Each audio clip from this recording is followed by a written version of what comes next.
हमारा ट्रांसपोर्टिंग का पैसा रुका हुआ है, हमारा एफआरके का पैसा रुका हुआ है, हमारा बारदाने का पैसा रुका है और कस्टम मिलिंग चार्जेस हमारे रुके हुए हैं।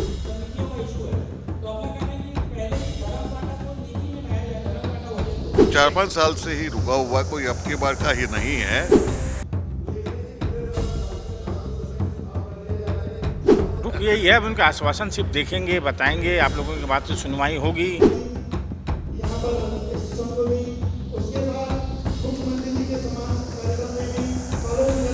छत्तीसगढ़ प्रदेश राइस मिल एसोसिएशन की एक महत्वपूर्ण बैठक इन दिनों रायपुर में चल रही है और इस छत्तीसगढ़ राइस मिलर्स इसलिए परेशान है क्योंकि उनके बारदाना का पैसा, उनके कस्टम मिलिंग का पैसा, ये तमाम पैसा पिछले कई महीनों से रुका हुआ है और ये पैसों की जो वो है वो करोड़ों रुपए में है। उसको लेकर बैठे हुए और उनका कहना है कि ये पैसा रुक गया है। इसको लेकर मुख्यमंत्री से भी मिल चुके हैं, विभागीय मंत्रियों से भी मिल चुके हैं, अधिकारियों से भी मिल चुके हैं, मगर कोई उनका जवाब नहीं मिल रहा है, ना ही भुगतान किया जा रहा है। इसको लेकर राइस मिल का पूरा जो उद्योग है वो फिलहाल संकट में है और आज कोई अंतिम निर्णय के लिए वो यहाँ पर बैठे हुए। तो हमारे साथ राइस मिल एसोसिएशन के पूरे पदाधिकारी यहाँ पर मौजूद हैं। अभी भी ये बैठक चल रही है और अब हम इनसे बात करते हैं कि आखिर किसका पैसा रुका हुआ है, क्या सरकार की ओर से आश्वासन मिला है, क्या कितने पैसे रुके हुए हैं आप लोगों के, किस किस फंड में रुके हुए हैं? देखिए, हमारा ट्रांसपोर्टिंग का पैसा रुका हुआ है, हमारा एफआरके का पैसा रुका हुआ है, हमारा बारदाने का पैसा रुका है और कस्टम मिलिंग चार्जेस हमारे रुके हुए। तो ऐसे मिला करके हज़ारों करोड़ रुपये हमारा रुका हुआ है। 4-5 साल से ही रुका हुआ, कोई अब की बार का ही नहीं है। छोटे छोटे मदों में बहुत ज़्यादा बारदाने का, यूजर चार्जेस का, ऐसे कई मुद्दे हैं जिसका पैसा हम लोगों का रुका हुआ। तो सरकार क्यों नहीं दे रही, क्या बोल रही? सर, सरकार की नीति तो सरकार जानेगी ना, हमको पैसा नहीं मिल रहा है ये निश्चित है। ये बताइए कि आप लोगों को भुगतान नहीं होता है तो क्या करेंगे आप लोग? भुगतान नहीं होता है अभी, उसके लिए हमारा जो प्रदेश राइस मिल एसोसिएशन है वो जो निर्णय लेगा हम उनके साथ रहेंगे।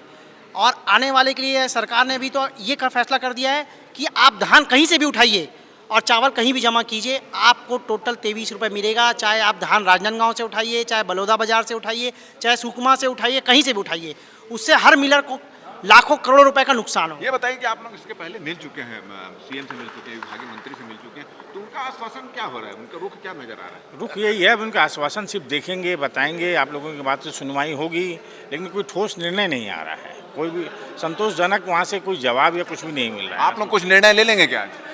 कोशिश में लगे हुए हैं, पूरा प्रदेश इकट्ठा है, पूरा प्रदेश के मिलर्स जैसा चाहेंगे वैसा मिलकर निर्णय लिया जाएगा। बैंक गारंटी बनाने के लिए पैसा नहीं है। चलिए, तो काफी आक्रोश इस बैठक में नजर आ रहा है। सभी जो पूरे प्रदेश भर के राइस मिलर्स यहाँ पर इकट्ठा हुए और उनका कहना है कि उनको सरकार की ओर से, मुख्यमंत्री की ओर से, विभागीय मंत्री की ओर से, तमाम की ओर से केवल आश्वासन मिल रहा है, उनका भुगतान नहीं हो रहा है। इसलिए पूरा उद्योग संकट में है और जिस तरह की इनकी प्लानिंग चल रही है, जिस तरह से इनको तेवर नजर आ रहा है, उनको देखकर ऐसा लगता है कि अगर जल्द ही जल्द उनकी मांगे पूरी नहीं हुई, ये पैसों का भुगतान नहीं हुआ, तो राइस मिल उद्योग को बंद करने का भी निर्णय यहाँ पर ले सकते हैं। देखिए, हमारी हर 6 महीने में एक आम सभा होती है, वही आम सभा आज हमारी हो रही है और उसमें प्रदेश के लगभग 1500 से ज़्यादा राइस मिलर्स के प्रतिनिधि यहाँ उपस्थित हुए हैं और सभी अपनी समस्याओं को बता रहे हैं। जिस प्रकार हमारा आज बारदाने का 500 करोड़ रुपया राज्य शासन से लेना है, ट्रांसपोर्टेशन का भी लगभग 500 करोड़ रुपया राज्य शासन से लेना है और कस्टम मिलिंग का लगभग 2,500 करोड़ रुपया राज्य शासन से हमको लेना बचा हुआ है।